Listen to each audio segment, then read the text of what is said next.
bem? Espero que todos tenham tido um ótimo Dia das Mães, um amoroso Dia das Mães, mesmo nessas circunstâncias tão adversas que nós estamos vivendo.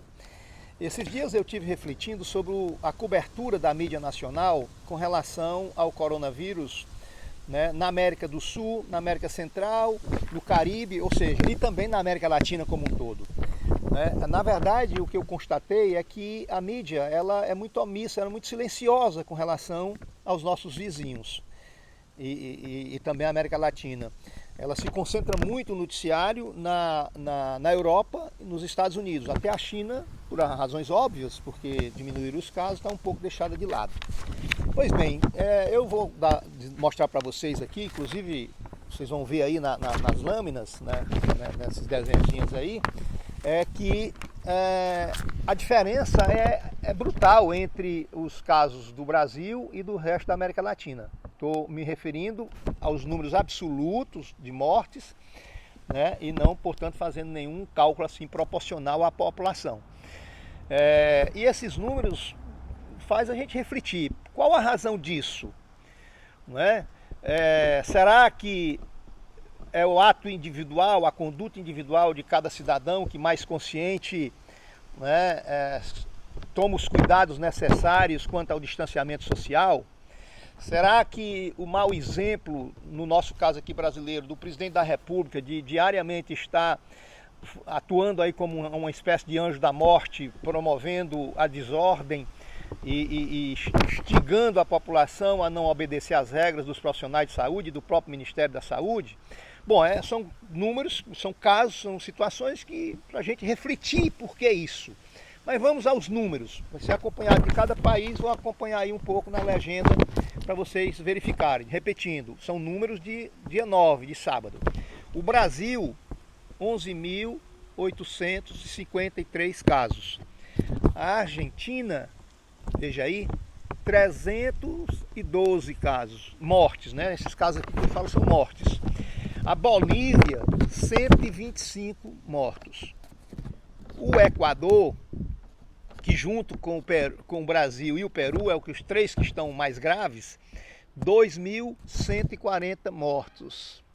E aí é o caso de Perquiri, né? Porque o Equador também, no início, fez o mesmo desdém aqui que fez o governo brasileiro.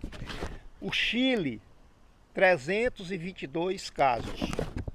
A Venezuela, que está envolta numa grave crise política, econômica e social, sobretudo econômica e política, né, pelas constantes tentativas de golpe que por lá estão acontecendo, inclusive armados. Ainda essa semana na Venezuela, não sei se vocês sabem, a mídia também aqui não deu nada, houve uma tentativa de invasão da Venezuela por mercenários, que foram contidos primeiro por pescadores, depois pelas forças armadas. Alguns foram mortos e outros estão presos.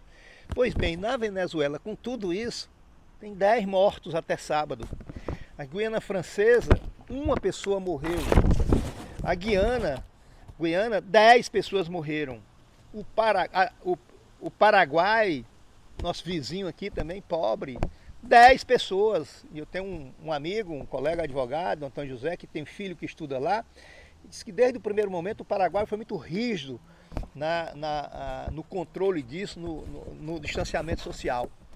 O Uruguai, 18 mortos. 18 mortos no Uruguai. A Colômbia, 480 mortos, que é outro país também que tem uma grande população. O Suriname, apenas com uma morte. E vem na América Latina como um todo, aí eu vou dizer aqui os países do Caribe e tal, e a América do Norte, o México, que é o único país da América do Norte que é da América Latina. O México com 3.546. E o México, veja, que o México é o país que tem uma população maior, tirando o Brasil, em relação ao resto da América Latina. Portanto, é um país que, digamos assim, estaria mais próximo do Brasil do ponto de vista populacional. Mas mesmo que o Brasil tenha uma população bem maior do que o México, vejam a distância aí como é grande. O Brasil com 11.853 mortos e o México com 3.546. Repito, até sábado todos esses dados. Cuba tem 78 mortos. né? A pequenina Cuba, população aí em torno de, sei, 12 milhões de habitantes, mas do ponto de vista de números absolutos, vejam a disparidade dos números desses países com relação ao Brasil. A Guatemala, 26 mortos. A Nicarágua, 5 mortos. El Salvador, 17 mortos. Belize, pequenos país ali, troncado ali na América Central, ali entre a América Central e a América do Norte, 2 mortos. O Panamá, 250 mortos. O Haiti, o miserável Haiti, pequenininho, pobre, já tragado por muitas tragédias ao longo da história, 15 mortos. A República Dominicana, 391 mortos. Porto Rico, 103 mortos. Então é um caso de nós verificarmos, primeiro, por que a mídia nacional é tão silenciosa com relação ao que ocorre aqui com os nossos vizinhos. E depois, qual a reflexão que as autoridades e que nós cidadãos devemos fazer com relação a isso? Qual é a razão dessa disparidade tão grande desses números? Seria a questão principal, por exemplo, do mau exemplo, né, do presidente, dos governantes, no caso aqui, do caso brasileiro, do governante federal, do presidente da República, que diariamente promove o horror da apologia da morte, estimulando a população a não obedecer às regras do próprio Ministério da Saúde, do governo dele, né, e obviamente dos organismos internacionais de saúde. Seria também uma questão também educativa, do ponto de vista da atitude, da ação individual de cada um de nós no enfrentamento disso tudo. Então são perguntas que eu deixo aí para que vocês possam refletir sobre essa diferença brutal dos casos de coronavírus e de mortes pelo coronavírus no Brasil e no resto da América Latina. Grande abraço, até amanhã.